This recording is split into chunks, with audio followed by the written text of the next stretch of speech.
Hey y'all. So, this is Natisha, your freedom friend. Let's see what's going on. How come I can't? There we go. Hey! So, I am still in my office before I go home. Um, there we go. Before I go home and prep for my day, I just wanted to talk to you a little bit about selling versus sharing. This came up in a Facebook group I'm in a little bit ago. So before I get started, for all of you watching the replay, my name is Natisha Willis. I like to call myself your freedom friend, networking strategist, and connection coach. And what I do is I help entrepreneurs like you create more meaningful connections with your clients, potential clients, customers, referral partners, and community, right? And so tonight, I just want to do a quick scope, a freedom scope, um, all about selling versus sharing. This is a very interesting topic, right? Because I primarily work with coaches, in particular, life coaches, health coaches, and wellness coaches. And in the coaching industry, our business is primarily based upon relationships. Relationships that take place over a period of time, relationships that are not necessarily grown overnight. Why? Because we work in the personal development field. And in the personal development space, I'll move this down just a little bit. But in the personal development space, what that typically means is that we're working with people as they transition from one space in time or one set of behavior to another set of behavior. And working in that space really requires some gentle handling, really extreme gentle handling. Why? Because there's behavior change happening. And most people who are in the midst of a behavior change, if they're interested in making a lasting change, a sustainable change, then 9 times out of 10, this is something that is going to happen over a period of time, right? This isn't something that they are going to, most of the time, this isn't something that they're going to 100% make a 180-degree turn and completely turn their backs on their past behavior. And so when I refer to those in the coaching industry in particular, right, I'm especially referring to when I talk about selling versus sharing and this whole idea of networking as a way to build relationships and introduce people to who you are, and really thinking about, this idea of taking someone from complete stranger to raving fan. I'm talking about a process that is not going to happen the very first time that I meet you. Most times it's going to take some consistent behaviors or some consistent indicators on my part for you to get to a place where you know, or at least feel like you know me, trust me, and love me or like me at the very least. It's going to take some consistent behaviors. And so what I've noticed is that most of us who are coming from, let's just say, direct sales, where we're used to selling directly to the person who's buying from us, we don't play chess when we're marketing ourselves. We play checkers. And if you know anything about chess, then you realize and you know that it typically takes between, each move that you make is a move that's a part of a 3 to 5 move sequence, right?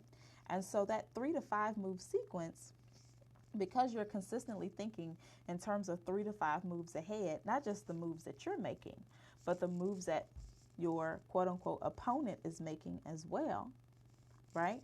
Each move that you make or each step that you take is one in a whole list of others. And so I'm talking about this idea of selling versus sharing, in particular for the coaching industry. I'm not going to speak to any other industry. Although I think it does apply. I think that the more relationships, the more that you focus on building relationships and really building connections, the more that you're able to create long-term customers, right? And so when I work with my clients, we typically have to make that mental transition from thinking about our business in terms of transactional relationships, where I'm giving you this service, you give me the money, that's the end of it, right? To something that really is a relationship. So things like, for example, when I ran my mobile massage company, one of the very interesting things about my business was that I was able to consistently get new business, right? Because who doesn't want a massage? Who doesn't like massage? Everybody likes massage. Now, in order to create a lifetime or long-term client, what I had to do was not just offer a massage, right? A short-term solution. What I had to do was present myself as part of a long-term solution. Let me repeat that. In order for me to get to a place where I wasn't simply selling the massage by itself, I had to position myself not as part of a short-term transactional solution, but in terms of a long-term relationship-based complete solution.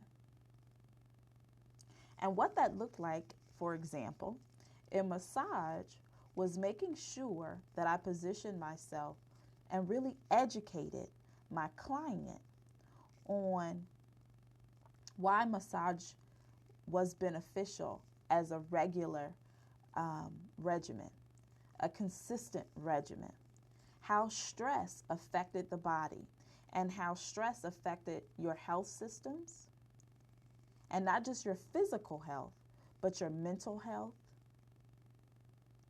your emotional health, and your spiritual health, right? So it took me being able to position my solution, the solution that I offered, as part of a much larger picture. And so if you're a life, health, or wellness coach, I want you to begin considering that very same thing. When you're speaking to your clients, rather than you simply offering them a short-term solution, here's my book, here's my group program, I want you to begin thinking about how what it is that you have to offer can become a part of a much larger, complete solution that you have for them. So, for example, I work with quite a few herbalists, right? And the herbalists that I work with are not just certified in herbalism, but they're also certified in coaching. And so when we think in terms of complete solutions, what we're thinking about is not just the herbal product that you can offer your client, but we're also thinking in terms of the education that you can offer your client, so that now they're then able to educate themselves about different herbal remedies. They're now able to educate, they are now educated on not just the herbal remedies, but on their overall health. So now you've positioned yourself not just as the person, the healthcare provider to talk to when they have that one issue, but you've now become the healthcare provider to speak to them about any issue that they have, or anything that anytime that they're looking for a solution as it relates to natural care remedies. Does that make sense? Hopefully that makes sense. So remember, the difference between selling and sharing is that selling typically refers strictly to a transactional relationship. I'm going to sell you this pen so that you'll have one. And once you have the pen, our relationship is over. But if I begin to share with you the benefits of this pen in our first conversation, find out what kind of things you're missing from your life in your second conversation, and begin to explain to you how I can assist you fill in the gaps that you shared in our previous conversation, in our third conversation, you're more likely to not only come to me for this pen, but you'll come to me for the next pen, your daughter's pen, your uncle's pen, and anyone around me, anyone around you who you think needs a pen, you'll send them to me as well. So it's really it's not so much about making the sale as it is about building the relationship with your clients, customers, and your community. So I think that's it for tonight. I wanted to make sure I did a scope because I'm still doing this daily scope challenge, and I wanted to help free you from some of the misconceptions that I hear about selling and sharing and networking and building connections. It's a lot easier to build a connection with someone, I'll tell you this, when you are not trying to sell them. If you focus on the relationship, most of the things that you're trying to sell, you'll notice will begin to sell themselves. Because it's less about the item itself, and it's more about the relationship, the connection that you've made. People will buy something simply because you're the one who's selling it, simply based off the relationship that they have with you. And it has nothing at all to do with the thing that you're selling. That's just an aside, a side effect. They just want to support you. So hopefully that makes sense.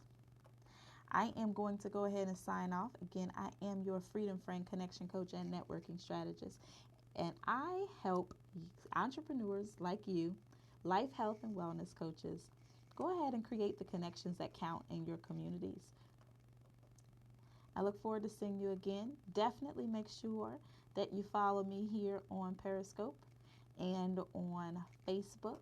My business page is Natisha Willis, and I'll talk to you soon. Peace.